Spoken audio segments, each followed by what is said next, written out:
اعوذ باللہ من الشیطان الرجیم بسم اللہ الرحمن الرحیم۔ ناظرین و سامعین، جب بھی محرم کے ایام آتے ہیں تو کچھ لوگوں کے عقیدوں کی قیمت چاولوں کی ایک پلیٹ بن جاتی ہے اور کچھ لوگوں کے عقائد کی قیمت چائے کا ایک کپ بن جاتا ہے، اور وہ ایسی محافل و مجالس کو اٹینڈ کرتے ہیں جہاں پہ صحابہ کرام علیہم الرضوان کی گستاخیاں کی جاتی ہیں، امام الانبیاء صلی اللہ تعالیٰ علیہ وآلہ وسلم کی گستاخیاں کی جاتی ہیں، صحابہ کرام علیہم الرضوان پر تبرے کیے جاتے ہیں۔ تو آئیے فتاوی رضویہ شریف کے اندر امام اہل سنت، مجدد دین ملت، امام محبت، امام عاشقاں، امام احمد رضا خان فاضل بریلی رحمۃ اللہ تعالیٰ علیہ فتاوی رضویہ شریف 24 جلد کے اندر یہ روایت نقل کرتے ہیں، اور آپ سے سوال کیا گیا کہ کیا ایسے لوگوں کی محفل میں جانا جہاں پہ صحابہ کرام علیہم الرضوان کی گستاخیاں کی جاتی ہوں، امام الانبیاء صلی اللہ تعالیٰ علیہ وآلہ وسلم کی گستاخیاں کی جاتی ہوں، ایسی محافل و مجالس میں شرکت کرنا جائز ہے یا نہیں؟ تو سنیے، اعلیٰ حضرت روایت نقل کرتے ہیں فتاوی رضویہ شریف کے اندر، ان اللہ اختارنی واختار لی اصحابا واسحارا وسیاتی قوم یسبونہم وینتقصونہم فلا تجالسوہم ولا تشاربوہم ولا تواکلوہم ولا تناکحوہم۔ سنو میرے محبوب علیہ الصلوۃ والسلام کا فرمان، ابن حبان کے اندر یہ روایت موجود ہے، کنز العمال کے اندر یہ روایت موجود ہے۔ امام الانبیاء صلی اللہ تعالیٰ علیہ وآلہ وسلم نے ارشاد فرمایا کہ بے شک اللہ تعالیٰ نے مجھے پسند فرمایا، ان اللہ اختارنی، کہ بے شک اللہ نے مجھے پسند فرمایا اور میرے لیے اصحاب و اسحار پسند کیے۔ اور امام الانبیاء صلی اللہ تعالیٰ علیہ وآلہ وسلم نے ارشاد فرمایا، سیأتی قوم یسبونہم وینتقصونہم۔ میرے محبوب علیہ الصلوۃ والسلام نے ارشاد فرمایا کہ قریب ایک قوم آئے گی اور انہیں برا بھلا کہے گی اور ان کی شان گھٹائے گی۔ تو جب ایسی قوم ہوگی جو صحابہ کرام علیہم الرضوان کی شانوں کو کم کرے گی، ان کی شانوں کو گھٹائے گی، ان کی گستاخیاں کرے گی، تو ہم نے کیا کرنا ہے؟ ہم محبوب علیہ الصلوۃ والسلام نے ہمارے ذمے یہ ڈیوٹی لگائی ہے، ایک غیرت مند مسلمان کو میرے محبوب علیہ الصلوۃ والسلام کا یہ فرمان بغور سننا چاہیے۔ سرکار دو عالم صلی اللہ تعالیٰ علیہ وآلہ وسلم نے ارشاد فرمایا، فلا تجالسوہم ولا تشاربوہم ولا تواکلوہم ولا تناکحوہم۔ میرے محبوب علیہ الصلوۃ والسلام نے ارشاد فرمایا کہ تم ان کے پاس مت بیٹھنا، نہ ان کے ساتھ پانی پینا، نہ کھانا کھانا، نہ شادی بیاہت کرنا۔ آپ دیکھیں، غور فرمائیں، یہ میں اپنی بات نہیں کر رہا، اور اعلیٰ حضرت امام احمد رضا خان فاضل بریلی رحمۃ اللہ تعالیٰ علیہ وہ اپنی بات نہیں کر رہے، وہ امام الانبیاء صلی اللہ تعالیٰ علیہ وآلہ وسلم کا فرمان سنا رہے ہیں۔ اور پنجابی کے سادے بندے نے تو بڑی پیاری بات کی تھی کہ ساڈے نبی دی زبان ساڈے واسطے قرآن، یہ فرمان ہے میرے نبی کا، غور کریں۔ اب ہم نے عقل کو بیچ میں نہیں لانا کہ عقل نہیں مانتی۔ عقل کیا ہوتی ہے فرمان مصطفیٰ کے سامنے؟ عقل قربان کن بپیش مصطفیٰ۔ ایک طرف اگر تیری عقل ہو، دوسری طرف میرے محبوب علیہ السلام کا فرمان ہو، تو مسلمان جو ہے وہ عقل کچھ کہہ رہی ہے، میرے نبی کا فرمان کچھ کہہ رہا ہے، تو مسلمان اپنے عقل کی نہیں مانتا، مسلمان مانتا ہے تو اپنے نبی کی مانتا ہے، امام الانبیاء صلی اللہ تعالیٰ علیہ وآلہ وسلم کا فرمان مانتا ہے۔ اب سنو، میرے محبوب علیہ السلام نے فرمایا کہ جس جگہ پہ صحابہ کرام علیہم الرضوان کی گستاخیاں، ان پہ تبرے بولے جا رہے ہوں، تو پھر تم نے کیا کرنا ہے؟ ایسے لوگوں کے پاس ولا تجالسوہم، بیٹھنا نہیں ہے، ولا تشاربوہم، ان کے پاس بیٹھ کے پینا نہیں، ان کے ساتھ کھانا نہیں، ان کے ساتھ تم نے شادی بیاہت نہیں کرنی۔ یہ فرمان میرے نبی کا ہے۔ اب سوچو، غور کرو، بڑا سے بڑا سکالر ہو، اس نے جبہ و دستار پہنا ہوا ہو، اور وہ یہ کہ نہیں نہیں یہ ایسے نہیں ہو سکتا، ہم اس کے جبے کو نہیں دیکھیں گے، ہم اس کی دستار کو نہیں دیکھیں گے، ہم یہ نہیں دیکھیں گے کہ اس کے فالوور کتنے ہیں، ہم نے دیکھنا ہے تو مصطفیٰ کریم کے فرمان کو دیکھنا ہے، رسول اللہ صلی اللہ تعالی علیہ وسلم کے فرمان کو دیکھنا ہے۔ سرکار نے منع فرما دیا ہے وَلَا تُجَالِسُوهُمْ، ان کے پاس تم نے نہیں بیٹھنا۔ اب دیکھیں، غور کریں کیسا ہے وہ عاشق رسول، کیسا ہے وہ اپنے آپ کو مسلمان کہلانے والا کہ ایسی محفل، ایسی مجلس جہاں پہ صحابہ کرام کی گستاخیاں ہو رہی ہوں وہاں وہ بیٹھا رہے، برداشت کرتا رہے، برداشت کر لے، اور پھر اس کے بعد وہ یہ کہے کہ میں مومن اور مسلمان ہوں۔ نہیں نہیں، یہ تیری بھول ہے۔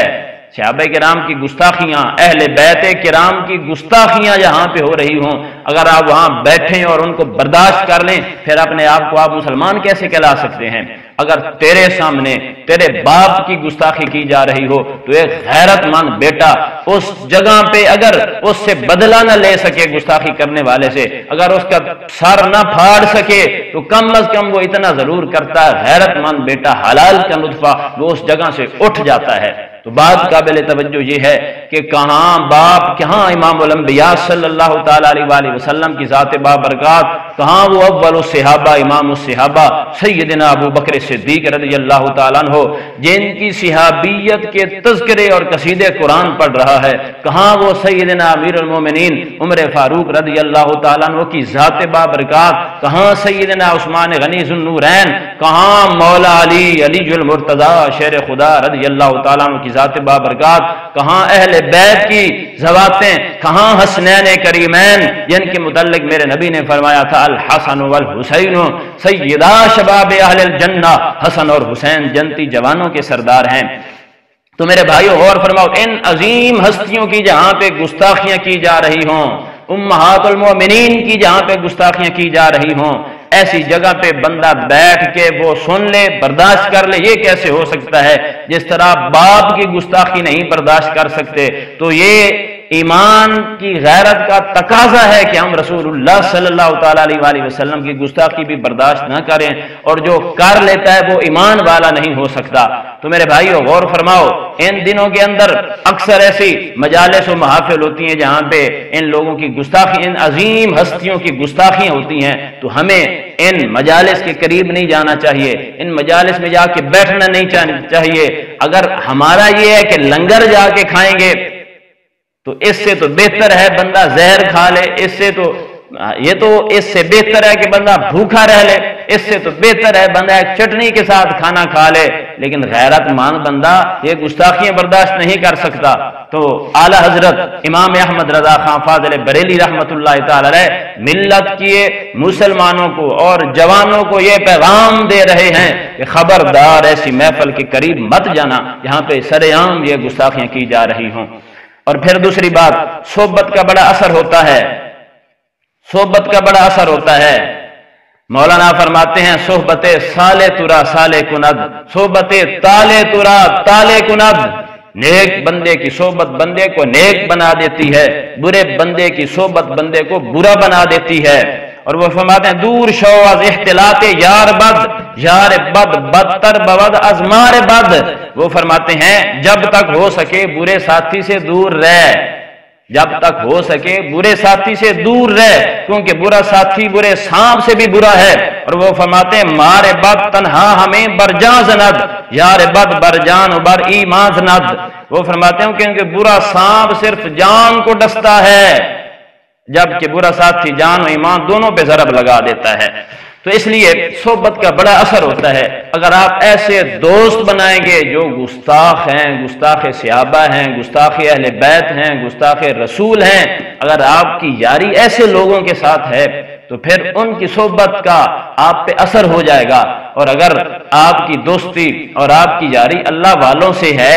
ان جو اہل بیت اور صحابہ کرام علیہم رضوان کے دیوانے ہیں، ان کے عاشق ہیں، ان سے پیار کرنے والے ہیں، اگر آپ کی صحبت ایسے لوگوں سے ہے تو پھر آپ کے دلوں میں اہل بیت کی محبت گھر کر جائے گی، صحابہ کرام علیہم رضوان کا پیار ہمارے دلوں میں آئے گا، امام الانبیاء صلی اللہ تعالی علیہ وآلہ وسلم کی محبت ہمارے رگ و ریشہ میں راسخ ہو جائے گی، کیونکہ ہم نے ہمیشہ یہاں دنیا میں نہیں رہنا،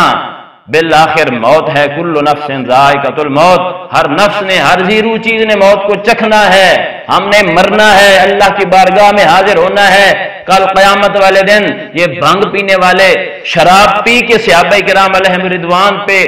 صحابہ کرام علیہم رضوان کی گستاخیاں کرنے والے، کل انہوں نے ہماری سفارش نہیں کرنی، قیامت والے دن شفاعت کرنی ہے تو جناب محمد مصطفیٰ نے شفاعت فرمانی ہے۔ ہم یہ چاہتے ہیں کہ قیامت والے دن ہمارا حشر ہو تو سیدنا ابو بکر صدیق کے ساتھ ہو، امیر المومنین عمر فاروق کے ساتھ ہو، عثمان غنی کے ساتھ ہو، مولا علی کے ساتھ ہو، حسنین کریمین کے ساتھ ہو، مولا حسین کی غلامی میں قیامت والے دن ہم اٹھیں۔ تو اس لیے ان لوگوں سے ہمیں بچنا چاہیے جن کے پاس بیٹھ کے بندے کا ایمان برباد ہو، بندے کا ایمان خراب ہو۔ اور میں آپ کو یہ بات بتانا چاہتا ہوں، آپ یہ بات دل کی تختی پہ لکھ لیں کہ ایمان یہ بڑی قیمتی متاع ہے۔ ایمان کی خاطر بندہ مال بھی قربان کرنے کو تیار ہو جاتا ہے، اولاد بھی قربان کرنے کو تیار ہو جاتا ہے، حتیٰ کہ ایمان کی خاطر بندے کو اپنی جان قربان کرنی پڑے تو بندہ جان قربان کرنے کو بھی تیار ہو جاتا ہے۔ اور سنو، رسول اللہ صلی اللہ تعالی علیہ وسلم کا فرمان علی شان مشکات شریف میں بھی موجود ہے۔ میرے محبوب علیہ الصلوۃ والسلام نے ارشاد فرمایا، اذا رأیتم الذین یسبوا اصحابی فقولوا لعنت اللہ علی شرکم۔ میرے محبوب علیہ الصلوۃ والسلام نے ارشاد فرمایا، جب تم ایسے بندے کو دیکھو یسبوا اصحابی کہ وہ صحابہ کرام علیہم رضوان پہ تبرے بولتا ہے، ان پہ طعن و تشنیع کرتا ہے، ان کے خلاف بکواسات کرتا ہے، تو پھر کیا ان سے جفے ڈالنے ہیں؟ کیا ان سے جاریاں لگانی ہیں؟ کیا ان سے اپنے تعلقات قائم کرنے ہیں؟ نہیں، رحمت للعالمین نبی نے فرمایا جب تم گستاخ صحابہ کو دیکھو تو پھر کیا کرو؟ میرے محبوب نے فرمایا تم نے یہ کہنا ہے لعنت اللہ علی شرکم، اللہ کی لعنت ہو تمہارے شر پر۔ تو اس لیے ایسے لوگوں کے ساتھ یاریاں، دوستیاں اور ایسی محافل و مجالس میں ہمیں جانا شریعت نے منع کیا ہے، ہم نہیں جا سکتے۔ تو اس لیے ہم اپنی نفس کی نہیں مانیں گے، ہم اپنے کسی دوست کی بات نہیں مانیں گے کہ چل یار یہ دوست کہہ رہا ہے کہ میں اس کے ساتھ چلا جاؤں، اور یہ بات بھی ذہن نشین فرمائیں، ہم کہیں جی دوست کی وجہ سے ہم چلے گئے تھے وہاں، نہیں، یہ دیکھ لے المرء مع من احبہ، جس کے ساتھ دنیا میں بندے کی محبت ہوتی ہے وہ قیامت والے دن اسی کے ساتھ اٹھایا جائے گا۔ اگر ساری زندگی گستاخوں کے ساتھ دوستیاں رہی، ان سے ہم نے محبت